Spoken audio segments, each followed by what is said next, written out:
the first movement, and the one that I have actually spoken a lot about in a lot of detail, and wallahi one of the most scary and dangerous movements in our recent history, is the movement of Juhayman ibn Sayf al-Utaybi from Mecca. Well, he's from Riyadh, and then he moved to Medina, and then he did what he did in Mecca. Many of you might not be aware, one of the saddest incidents in our recent Islamic history was the hijacking of the Kaaba itself. It's so bizarre. When I first say this story, people think I'm making it up. If you don't know this, ask your mother and father. Everybody knows who was alive in 1979. Everybody who was an adult in 1979 and a Muslim knows of this story. The Kaaba itself was hijacked. It was held hostage. The Kaaba. Not by a group of pagans, not by a group of idol worshippers, not by a group of kuffar, by a group of ultra-fundamentalist fanatics that were so quote-unquote righteous and pious that many of the senior scholars alive at the time did not know what to make of it. Why? Because they thought these people were good people. They thought these people were righteous people. And this is why it's so scary, that there is a fine line between fanaticism and between righteousness. There's a fine line between fanaticism and righteousness.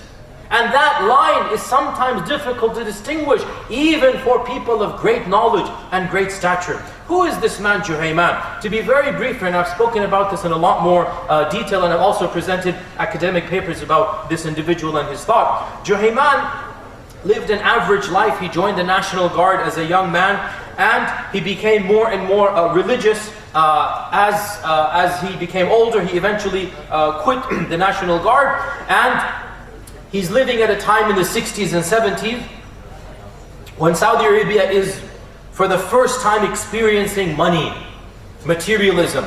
And he sees in front of him all of the wealth pouring in. And he sees the changes in lifestyles. He sees people now living the life, building big mansions. He sees non-Muslims coming in, engineers, doctors, and their lifestyles also now being imported. And there was a time in Arabia when alcohol could be available. It wasn't as strict as it is now, that you could purchase alcohol. Music and television is now being introduced for the first time. Now this is a very Bedouin, very closed culture. Perhaps it still is in many ways. It's a very closed culture. And now in the 70s, for the first time, television was the 60s, excuse me, but for the first time, there are women without hijab on television. There is music coming on television. And this is enraging him. It's incensed him. He quits his job and he moves to the holy city of Medina, and he begins a grassroots movement, which was called the movement of accountability, ad-da'watul muhtasiba, the movement of accountability. And the movement was popular amongst the masses, and it would go preaching and teaching door to door, masjid to masjid, and it would also try to enforce law on people. So a number of times when he would come across a music store in Medina, there were music stores in Medina, may I shock you and say there are still music stores in Medina, but there were music stores in Medina, and he would find these stores and he would break the glass and take the stuff and destroy it and then move on. Now, technically, whatever you believe about music, it's not your job as an average Muslim to go break into a store and destroy the property. It's not your job, but he took it on himself, that this is my job now, to go and destroy music. And other things of this nature as well.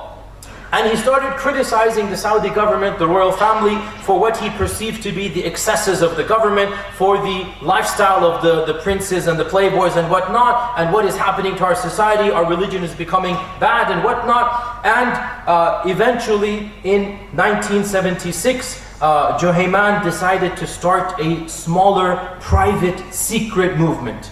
And this movement, he called it the Ikhwan, nothing to do with the Ikhwan of Egypt. This is nothing like that. This is just a smaller cult type of movement. and he moved to a small village outside of Medina, and he began training in military expeditions, in warfare, in training people how to use firearms. And this was outside the city of Medina, and obviously the city of Medina has the very famous university that I'm very, very proud and humbled to be a graduate of, the Islamic University of Medina. I studied there for 10 years, a bachelor's and a master's, and some of my own teachers were alive and contemporaneous to this movement of Juhayman, and I heard many, many stories.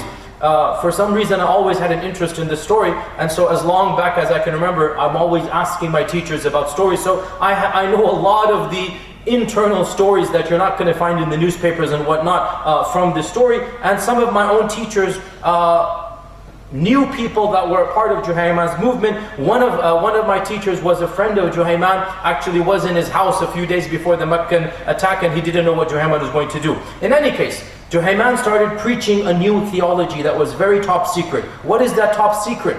The theology was, we now have the Mahdi in our midst. His brother-in-law became the Mahdi. We have the Mahdi in our midst.